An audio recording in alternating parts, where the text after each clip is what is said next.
Right. Hi, welcome to the CEO podcast. Today we have Shannon Russell. Welcome. Thank you so much for being here. Please tell us about yourself. Oh, thank you so much for having me, Britt. I was a television producer for about 16 years. And then I decided to pivot once I started having a family. And I launched my own franchise business that I've now had for over 8 years. And then a few years into that, people kept asking me how I made such a drastic career change and could I help them? And that led me into launching my business now, Second Act Success, where I help other women, other moms, transition from one career to the next. So, yeah, Fantastic. that's What basically it. was your life like in TV and producing when you were there? It was something that I wanted to do since I was probably 4 or 5 years old, so it was my dream job and really exciting. I started at MTV in New York City, and then I moved to the West Coast and was in Los Angeles for about 10 years. And yeah, I it was so exciting and thrilling and exactly what I wanted, but it was a lot of long hours, a lot of travel, and a lot of being on all the time, being making sure that you were always saying the right thing to the celebrities, to the bookers, to the agents, and just everything had to be timed out perfectly. It was a lot. It was a lot, but I loved every second of it. That's amazing. My girl or my our lead designer and I we were in a presentation yesterday, and both of us had very brief stints working in television on the design side, like as assistants and back end designers. And we said the exact same thing. It's just the hours are grueling, the pay is not great unless you're like Jennifer Aniston. And it's just it's really it's fun and it's exciting and it's like it's really kind of a high, but it is exhausting. So I can understand when you became a mom, definitely wanting a shift in that for sure. My husband is a television producer as well, Oh so it God. was So kind of yeah. like something had to give because we were both traveling and commuting, and You were like, yeah, hold on, who's got the kids? I know. Thank God for parents because Yeah. my parents had them a lot when they were little. Yeah, amazing. So I love the name of your company now, Second Act Success. I love that it kind of touches to your roots and to what you used to do. So tell us a little bit about how you help women and kind of what your process is when you're helping people make that transition, because really this podcast is for creative entrepreneurs, and so many creative entrepreneurs are leaving a 9 to 5 or they are doing something as a side hustle. And I think a lot of them really have that question as to like, can I really take the leap? Is it something I can do? Am I going to fall flat on my face? All of those fear-based things. Yeah, and they're very true. I went through that myself. There's that career identity piece of, well, this is what I'm known for. And for what I like to say is if you have a paycheck and you're in a 9 to 5, then you're actually in a really good place to start planning your exit strategy. Like start, I always say learn and then leap. So learn about the roles that you're interested in. If you have a side hustle business that you want to take full time, really talk to other people who have a full time business like that to learn about what the day to day is. Because I think we always have a vision of what this different role is going to be like or what being a business owner will be like. And then you get there and it's not always the same. So if you're working and you have this money coming in right now, then take your morning 30 minutes when you sit down at your computer instead of scrolling on TikTok or Instagram, do some research, connect with people on LinkedIn or, your lunch break, you can do the same thing. Or if you have children, when the kids take their naps or when they go to sleep, spend an extra hour or so doing that research. This way, you can either cross things off your list or you can feel more educated and therefore more confident that the way you or where you want to go in your career path is really justified and will fit you I because think you that's don't want to take a leap and find yourself unhappy in a different situation just at a different company. absolutely. And I think, especially in terms of entrepreneurs and solopreneurs, really, if you're following, for example, you want to leave your 9 to 5 and do what I do and become a designer. When you look at everybody's Instagram, it looks all happy and great and like, oh, every client loves you and every project looks fantastic and this and that. But it's great to actually reach out to those people, especially people who are willing to be open and authentic with you about the challenges that they face, because no matter what industry you're in, it's not all, buttercups and roses, right? Like you want to own a bakery, great. Like you might have a day where you have no power and then you can't bake anything and all your ingredients go bad, or you might have a client that decides not to pay their invoice and then you have to somehow scrape together enough to pay your employee that month. There's so many things that can go wrong. So I think that's great advice to first and foremost kind of identify which area and direction and job you kind of want to have for yourself, and then speak to people that have been doing it for a while and see if any of those things make you go, oh God, I don't want to ever have to experience that. You're so right. Yeah. And just knowing if you do go down that route, that there's going to be those bumps and there's going to be those times where you just have to pivot and make it work. And you want to make sure that you're that type of person that can do that. Because I mean, we've seen between the pandemic and, in different parts of the country with hurricanes and different things that happen that can really affect your business. And when you're starting out, to know that you might not make money for quite some time and to, It's a big one. kind of yeah, like, and just save that money, while you're working and have that kind of nest egg because you don't, you just want to be prepared for all of the craziness.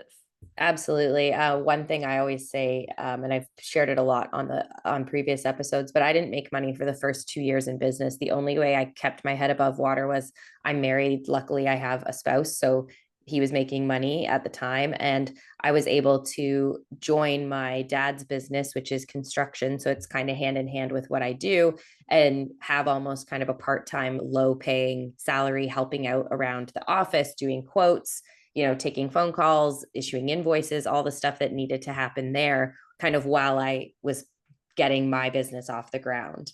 And even things like understanding how much you have to save in taxes, because the government isn't nice. They don't let you keep all your money you make in your first year. They take as much of it as they can. Hmm. And that was a big surprise for me too. I was like, wow, I made 20 grand this year in my little side hustle. I'm so proud of myself. The government's like, hi, yeah, you owe us 15. And I was like, oh, so having that kind of education, as well as to, like, how much is income tax when you're self-employed, if you're not bringing in, if you've always worked for a 9 to 5, you might just, maybe you don't understand how that works, and you're like, oh well, when I get paid it just comes off and whatever, and I don't know what happens to it, but I don't owe anything at the end of the year. And it's like, yeah, when you're self-employed, that is not how that works. No. And you have to worry about your health insurance, and there's just if you're, in the States, and just all of that is just stuff you don't really think about when you're leaving the stability of a corporate job. Absolutely. Absolutely. So, when you're working with people looking to exit their 9 to 5 and move into this second act career, so you obviously you have them do the research. Do you have like a step, a framework? What are you working with them on? Well, I'm certified in an assessment called UMAP, and it's basically it takes Clifton Strengths Finder and a few other assessments, and it compiles your personality, your values, your past experience, and kind of gives you this tool. So I use that with all of my clients to start with, so they can kind of have a starting point where it takes all of your past experience, what you do want to do. I always say there's things in your current role or your previous roles that you might be really good at, but when you're pivoting to a second act, you might not, not want to do that again, and that's okay. So this kind, we kind of look at what direction they want to go in and where they want to use their values and their skills, and it really helps. So I start with that, and then we kind of look at their plan and how long before they want to actually pull the trigger and make that change.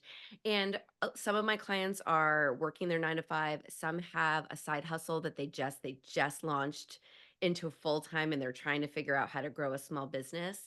And so I kind of meet them where they're at, and we kind of look, okay, where do you want to be in 6 months? Here's how you can get there. And my framework that I teach is called the second act strategy. And it basically is assessing your skills, looking at where you are, where you want to go forward, looking at your connections, whether it's business or just wanting to move to another career or another company, and how you can get there and how you can do it in a confident way.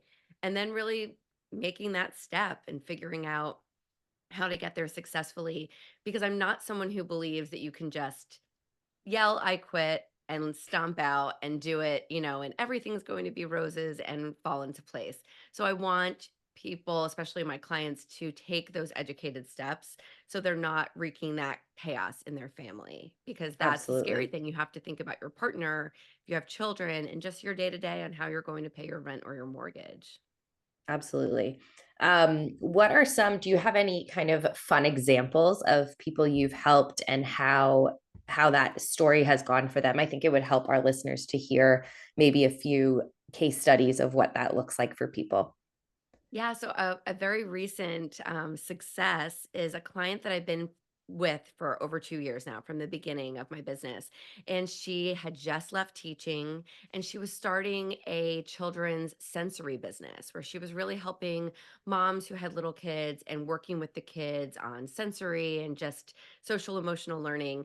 And she wanted to make that her full time, and she was working towards it, and then we were growing. And because I have a children's franchise business on the side as well, I was able to let her know how I grew it, and she was growing it. And then maybe a year ago she said, I want to have a brick and mortar center, because she was really just going around the community.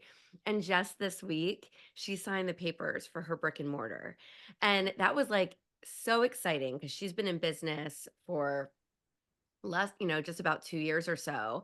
And she's really taken this small little thing where she was the only one teaching these classes. And she's grown it to now she's opening this whole community center where she can host classes and have other women who are starting businesses come and rent offices so Oh, that they can amazing. grow their businesses. And yeah, so that literally happened this week and was a huge celebration, because there's a lot of fear in signing a lease and committing to 5+ years when you don't know where the business is going to go. So it's very Yeah. scary, but we had to work through a lot of those, obstacles. And yeah, I'm just really, really proud of her. That's Um, amazing. It is very scary that, especially if you haven't been in business and you don't have a track record of forecasting and understanding how, the economy affects your business, what types of things can cause, growth or shortage periods, and then having to commit to that monthly payment that you really can't get out of very easily is definitely very stressful. When you're combating those fears or those obstacles, what kind of strategies are you using? Are you doing like any um, this is a podcast that we like to talk about the woo woo a little bit. So, do you do any like meditation stuff, any tapping, any like shadow work, like, or is it very like cut and dry, like logical steps? I'm really big on journaling and meditation. So I Okay. do have quite a few journaling, like career type journals that I've created for my clients. Definitely meditations. I have another client who's a mindfulness coach. So she shares a lot of incredible meditations just for my clients to listen to. As they're driving the kids around, or listen to when they're, shopping in the grocery store, that kind of keeps them centered and makes them to kind of allows them to keep working towards their goal. Because there's a lot of times when you're transitioning that you say, oh, you know what, maybe I should just go back, maybe I should just go back and revert, and this is just a silly plan. And I think when we can meditate, when we can journal about what we really want, we stay in touch with our inner selves. And a lot of times, as women, especially, we're running and doing so much, we don't turn inwards to really ask ourselves if we're happy and what we want. So I feel like the journaling, the meditation that I use with my clients kind of helps keep them centered and remind them of why they chose this path, and, to keep on it. And it's going to take some time. Yeah, So yeah, that's what I love. absolutely. No, good. I'm glad because I feel like I do truthfully believe it goes hand in hand. I think if you don't have the mindset in place, you can be doing all of the steps that are laid out for you. And, you can be hitting all of those like check marks and you're still like there. If there's doubt in your mind about your capabilities and what you think you bring to the table, if there's any of that, it's going to eat away. It's going to be visible in whatever product you're releasing or whatever communication you're having with your clients. It's going to be like, yeah, something was off with her when I met her. I don't think we're going to work with them, like whatever that might be, right? Like you have to Mhm. have this whole layer of confidence and belief in yourself in order to be successful too. So I love that you incorporate that into what you do. what in terms of how many clients you take on at a time, tell us a little bit more about like your day to day, because I think you're a perfect example of what, like, you practice what you preach. Like, you did this and now you're teaching it. So I think that's really beautiful. And how, what did it look like for you in terms of setting this up, and what challenges did you face? Yeah, well, when I first left the entertainment industry, I opened my franchise. So that was really me trying to take all of my experience from television and the production world into really growing this business that no one had heard of in my area. And as I did that, I learned, wow, like television is such a niche, industry. And I was able to use a lot of those skills to grow this successfully. And then I've kind of got it to a point where my team was doing a lot of the day to day in that franchise business. So I was able to start Second Act Success and really grow it. And so now my day to day is I check in with my director from my other business, make sure there's no fires to put out, and I turned that off. Like, I had to learn to really prioritize what I'm focusing on. And I used to kind of switch the tabs, check that email, check this email, go back and forth. And it was really starting to cause burnout. And I said, nope, I'm not going to do that anymore. I'm focusing on my clients and my coaching business. And so now I check in the morning, send any emails I need. And then I really focus on I just launched a membership 2 months ago. So I really started my business one on one. And then I created group coaching and a course. And then I just did a membership. And so now I spend a lot of time inside that membership, just making sure I'm serving the women who are in there, because the membership is more for women who want to make that transition, but they still need that inspiration and they're not sure where they want to go. So they're in the early steps of thinking about their second act. So they need a lot more hand holding and inspiration. And so I spend time in our community making resources for them. And then I have my scheduled calls with my one-on-one clients, and I have clients that come to me for just UMAP, so I work on that with the UMAP profile as well. And yeah, and then it's just a lot of getting the word out and the social media and all the admin aspect. But it's a busy day, but I enjoy it because I feel like I'm helping make a difference in these women's lives that when I was making the transition, I was all alone because my husband was in TV and all my friends were in TV, and they looked at me like I was crazy for leaving this, quote unquote dream job and all the money. And I was confident I needed that change, but I struggled a lot making that transition because I was completely alone. So now I try to throw everything I've learned into my teachings and try to serve others. I love that. I think too, I find it very interesting understanding the coaching process, because I think a lot of people struggle with the all of the free stuff that you have to create. Because Yeah. and I think a lot of people wonder too, like, I'm I guess nowadays the way to scale, the way to bring in passive income is always through teaching what you know. So, how to create these things that people are going to want to buy, how to bring in an audience that's going to want to buy these products. So, I love that you have your one-on-one coaching, and then you've created this kind of almost warm funnel of people that you're still helping, but that maybe aren't ready to take the leap into your full service of one-on-one coaching. They're not ready to maybe either make that financial commitment or the time commitment it's going to take. So you've created something where you can still help them, you still benefit in a way. Let our listeners know if anyone's kind of thinking about a similar model. How much time do you spend doing free content versus doing paid content, and kind of what is that tiered system like? And how long did it take you to get to a point where you were actually making any money? Good question. Well, I actually started my business with my podcast right away. So that, and I still have that. It's called the Second Act Success Career Podcast. And that is really my, I guess, top of funnel that is all free content. I share advice, but I also bring women on to talk about how they went from their first act to their second act. So I use that as almost like I want it to be inspiration for people to listen and say, well, she did that. I can do it too.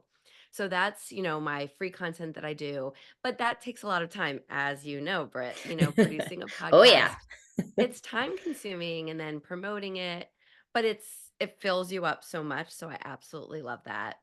And then I went right into one-on-one, which was once I got my first client, it was referrals. And that really was just, I would meet with them twice a month and check in through Voxer. But really, it was, I filled out my course. I made a course and group coaching program. So I ran that for a little bit.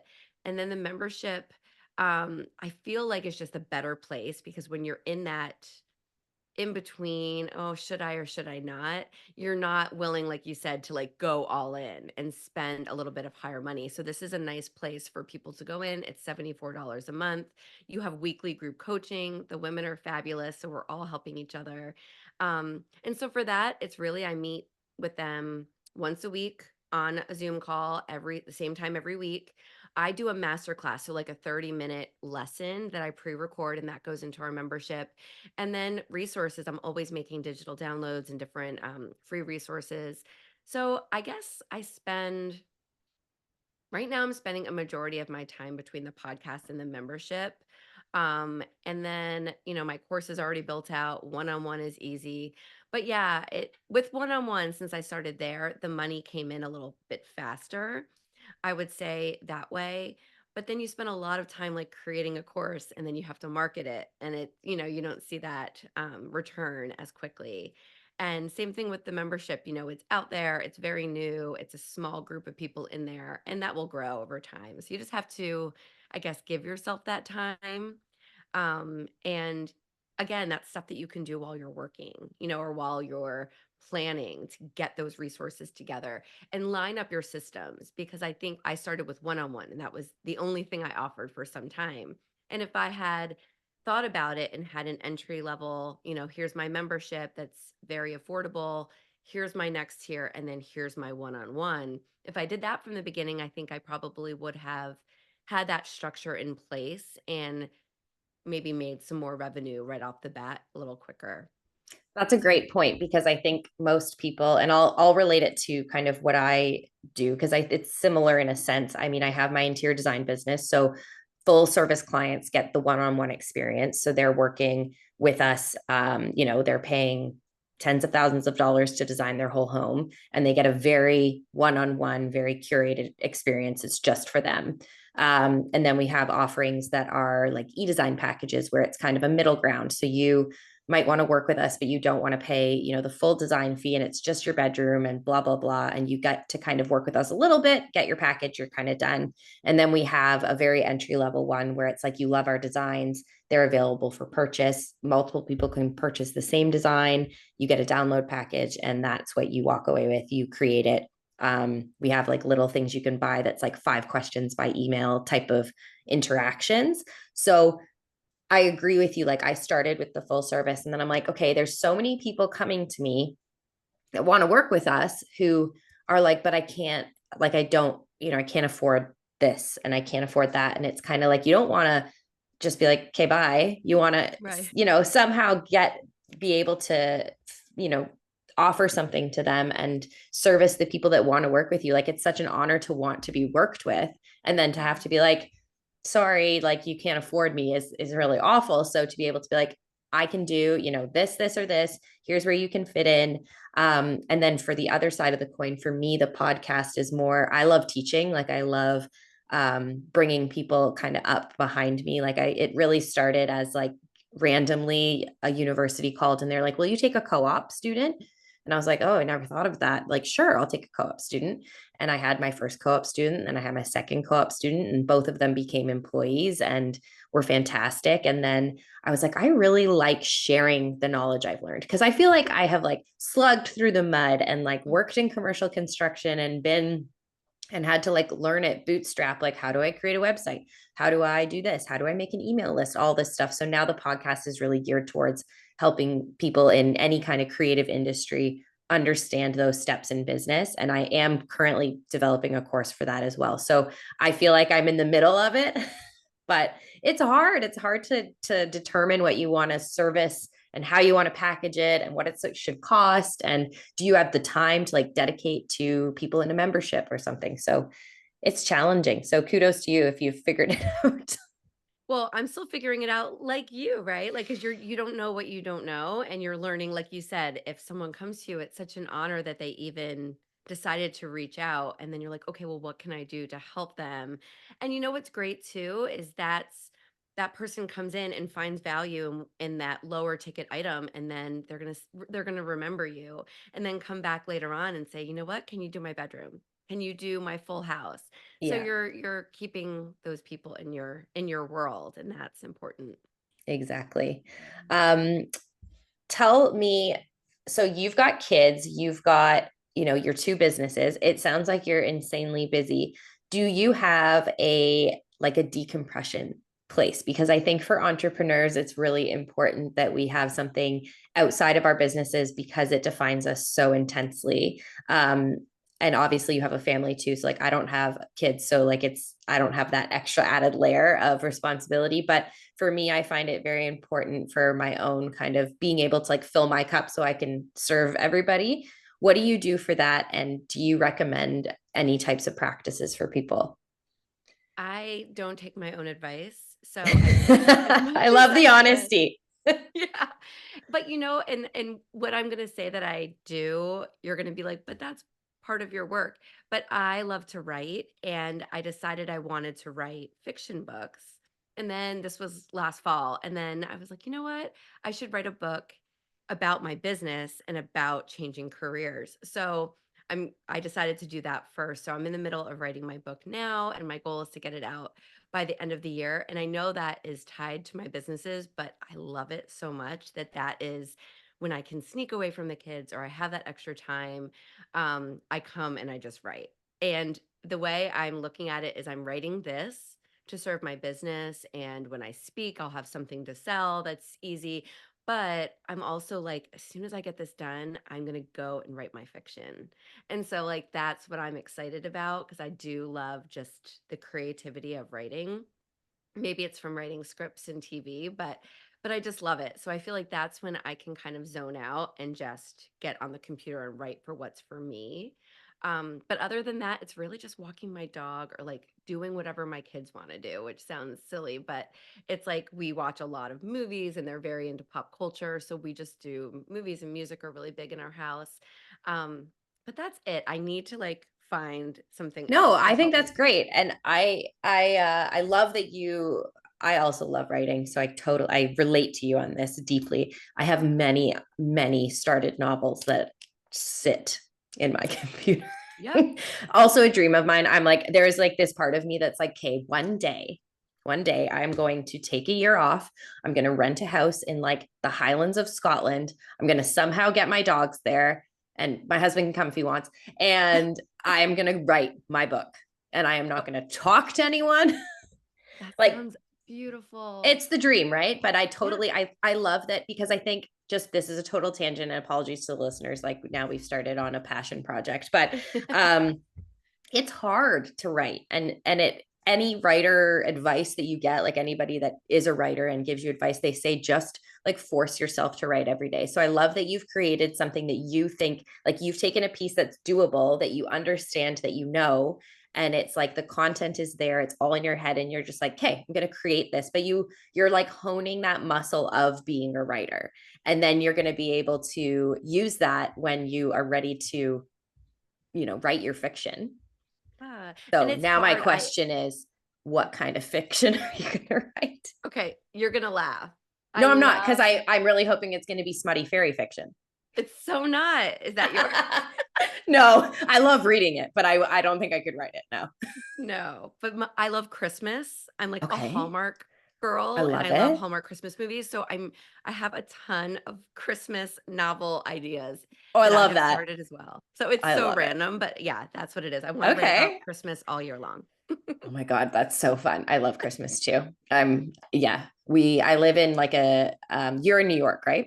Yes, I'm in New Jersey. Okay. So I live in in just north of Toronto. So it's similar type of like houses. So it's like where Yeah. I am, it honestly looks like there's one street over that's like Hallmark Street. And at Christmas, I just walk the dogs down it every day and I'm like, oh, I love it. That's Yeah, so it's so good. Anyways, we'll come off that tangent, but I think that that's great advice that, you know, it doesn't matter what it is. It can be writing, it can be something related to your business that's just slightly more creative or slightly quieter, that you spend time doing. Like I personally set aside Fridays right now, and they are my content creation days. So I record podcasts, I record parts for my course, and I try really hard like not to do like general day-to-day business activities on Fridays, just because it's like it's the day I've tried to give to myself as like a little bit more of like a fun day.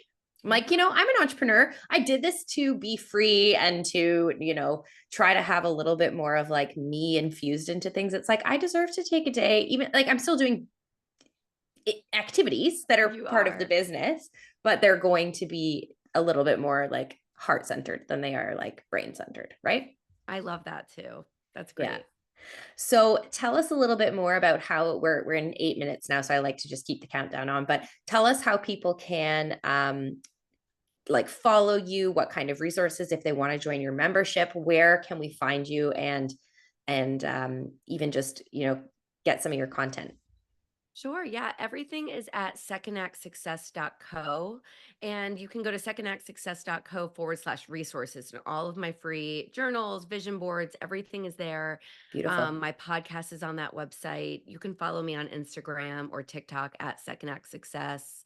Yeah, everything's kind of there. And my ways of coaching and anything, all my free guides and everything are on the website.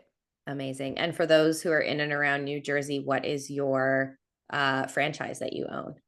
It's called Snapology. So it's Oh, Lego building and robotics for kids. So yeah, so I'm fun. Snapology in Monmouth County, New Jersey. I love that. So like they just go and they play with Lego. Yeah, but they learn how to build. So it's all like thinking like an Ooh, so it's like, engineer. oh, cool. I have so Yeah, many friends with kids who would love that. Are there any in Canada? there are. I'm trying to think where they are in Canada. I'll let you know afterwards. But Okay, because yeah, I've it's never international, so seen they're all I've around. never seen it like around here that I've noticed. I'm sure my friends that are moms would know more than me, but I really like that. So many kids like have that brain, and it's so interesting to watch them like build little connects things, and you're like, whoa, how is that in there? Exactly. And it's like if for the kids who aren't into sports, this is kind of their way. They're with like-minded kids who just want to create and use their So do they have like imagination. is it like a club or like Yeah. classes? It's after school classes at schools and libraries and rec centers and all over. Cool. So we just do like robotics and coding. And so they'll come and learn. And we always say they don't realize that they're learning because they're having fun Having with their friends yeah. and making robotic dinosaurs and Okay, crazy. I'm telling all my girlfriends about that because that sounds so fun. I hope there's Yes. ones close to us. Amazing. Yeah. Well, is there anything else you wanted to share with us today? Any like last minute kind of advice or like taglines? Like, do you have like I'm thinking like there's got to be like an inspirational like one liner that you give people. I love that. I just gave a talk yesterday to a bunch of women in my community, and my big thing, and I said it yesterday, and everybody was like, "Yes," was check all the boxes. So when I left TV, it was, you know what? I accomplished my goal. I checked that box. Now I'm going to look for the next adventure. So I just urge women, listeners of yours, to think about it like that. You're not leaving something and just because you're, I don't know, not that you're over it, but you did it. You accomplished what you set out to do in that role. And now you deserve to figure out the next role for you in this stage of your life that's going to fill you up. And yeah, so I'm just all about checking all the boxes in life and not having any regrets at the end of the day.